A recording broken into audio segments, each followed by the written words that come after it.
Dagkong kabag-uhan ang mitayog sa political landscape sa probinsya ug sa mga dagkong dakbayan sa Metro Cebu human sa resulta sa 2025 midterm elections niadtong Mayo 12. Pinaagi sa boto sa libuan ka mga Sugbuanon na ilisa na sa pwesto ang pipila ka prominente mga pangalan sa politika sulod sa pipila na kadekada. Samtang dunay mga mibawi ug mibalik sa mga pangagamhanan.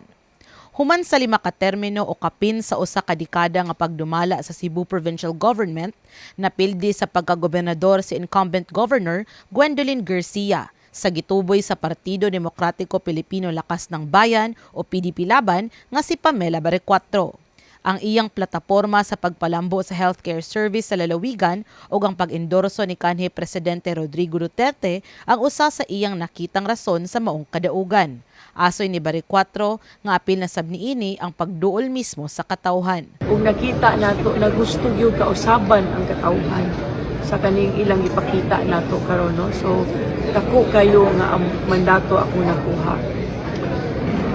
Kuan kayo ni ang ako ang victory is also the victory of the people. So ato yun ang paningkamuton nga atong masinsihan. May dominar si Barrecuatro sa 29 sa 51 ka LGU sa probinsya kontra kang Garcia. Sa formal nga pagproklamar kang Barrecuatro ug pag-isa sa iyang kamot sa kadaugan, panghinaot sa mga Sugbuanon ang tinud-anay ug ligdo nga kabag-uhan sa probinsya. Samtang ania mga kauban ang mga mananaog sa pagkabukal o board member ug mahimong sakop sa Hunta Provincial sa Sugbo.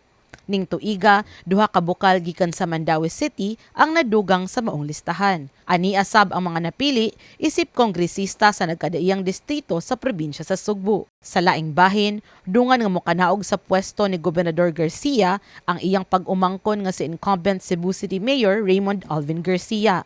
Kinihuman nga migawas nga daog sa final canvassing sa mga boto si incumbent councilor Nestor Archival sa Bando Osmeña Pundok Kauswagan kon BOPK sa pagkamayor.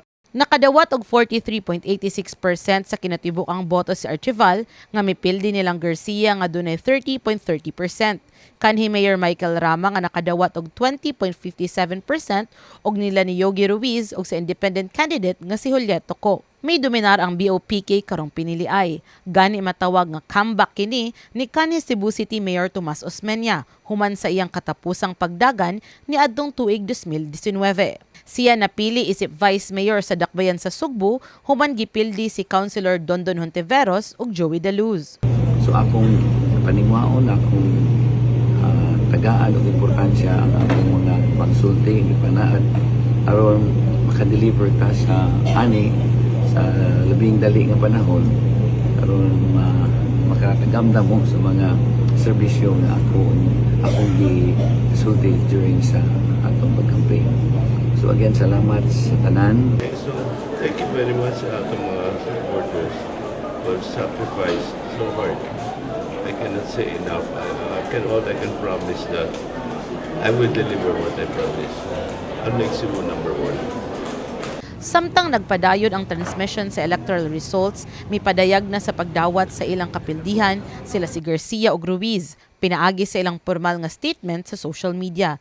Apan si Rama siyang bahin, maoy nag-inusarang kandidato nga wa pagihapon makadawat sa kapildihan ug namasangil ning Miyerkules og vote buying batok sa BOPK candidates.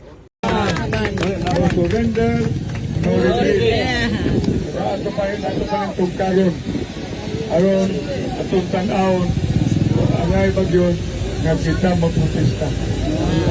Angay gay magprotesta dako ang tinungto wa pata Atol sa proclamation niadtong Martes, nalangan ang transmission sa electoral results sa syudad tungod sa connectivity issues sa bukirang mga barangay. Unang giproklamar sa COMELEC niadtong Martes sa Kadlawon ang mga mananaog sa ikaduhang distrito sa Dakbayan. Nagmalampuson si re-electionist Edo Rama, isip representante sa 2nd Congressional District sa Cebu City, batok ni Bebor Abellanosa. Sa councilor race sa parehong distrito, nag-una si Basak Pardo Barangay Captain Dave Tumulak ug gisundan kini nilang Philip Zafra, Paul Labra, Jose Abellanosa, Mikel Rama, Francis Espares, Michelle Abella ug Harry Iran. Samtang ulahing na proklamar ang mga mananaog sa 1st District sa Dakbayan sa Sugbo. Nagmalampuson si Rachel Cutie Del Mar, isip representative sa 1st Congressional District sa Dakbayan, batok nila Franklin Ong ug Mary Ann de los Santos. Sa councilor race sa mong distrito, nag-una si Winston Pipito ug gisundan kini nilang Archival, Harold Go, JP Labella, Joel Garganera, Alvin Arcilla, June Alcover ug Bebs Andales. Samtang ang one-man dawe mao'y midominar sa piniliay sa Mandawi City. Nahibalik ang mayoral seat sa usa sa sakop sa Uwano clan nga si board member Thadeo Jonky Uwano human ang dulan 18 ka tuig. Si Jonky anak ni anhing Mandawi City Mayor Thadeo Teddy Uwano. Milabaw si Uwano og kapin usa ka gatos ka libo nga boto batok ang dismissed Mandawi Mayor Jonas Cortez. Nagbalampuson sab sa iyang re-election si Emery Lollipop Uwano Dizon, isip kongresista sa Lone District sa Mandawi, batok ang attorney Regal Oliva. Usa sa gipasalig sa mga Uwano, particular na ni Jonky, mao ang katukuran sa bagong campus sa Mandawi City College o pagpalambo sa tambalanan sa syudad. Apan si Cortez yang bahin, mipadangat og pagkwestiyon sa resulta sa piniliay og namasangil nga adunay electoral fraud nga nahitabo. Ani ang kinatibok ang resulta sa piniliay sa Mandawi City. Samtang sa Dakbayan sa Lapu-Lapu, usa ka tiyan gihapon ang magpabiling mayor. Apan karon pinaagi ni Congresswoman Maria Cynthia King Chan. Dako ang labaw ni Chan batok ang kanhi Congresswoman Paz Radasa ug sa independent candidate nga si Christine Takahashi. Ang bag-ong mayor nakadawat og 142,058 votes, samtang si Radasa ug Takahashi dunalay 42,757 ug 39,010 votes.